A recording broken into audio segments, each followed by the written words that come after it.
אלידס, ערב טוב, מתרגש לקראת הנסיעה? תמיד, אתה יודע, מחנה אימונים זה תמיד משהו מרגש וכיף. נטוס בכיף, נגיע בשלום קודם כל ונתחיל בה.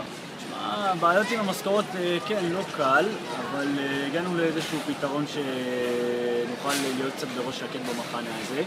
בכל מקרה, ברגע שאתה בחו"ל ואתה במחנה אימון, נכון שזה חשוב וזה קריטי, אבל ברגע שאנחנו נמרים מפה אנחנו נעזוב את זה, נתעסק רק בכדורגל, וכשבמיוחד אין ספק שהקבוצות האחרות מתחזקות כי באמת הם התחילו בהכנות מוקדם והיה להם את כל התנאים להתחיל ולהחתים שחקנים. נכון שהמצב לא פשוט, אבל מי כמונו יודע שלא משנה כמה בית"ר תתחיל מלמטה איתם. יש לך כוונות בהמשך גם להגיע לאירופה?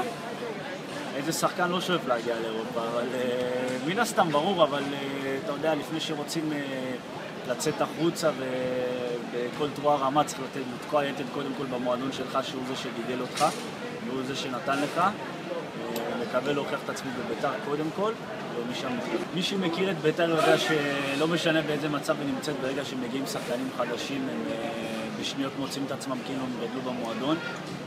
ניסו ודוד שהם לא מרגיש כאילו הם הגיעו עכשיו, זה מרגיש לי כאילו אני משחק איתם מאז שעליתי למורים, אבל ונאחל להם בהצלחה ובעזרת השם גם נגיע להישגים ונעלה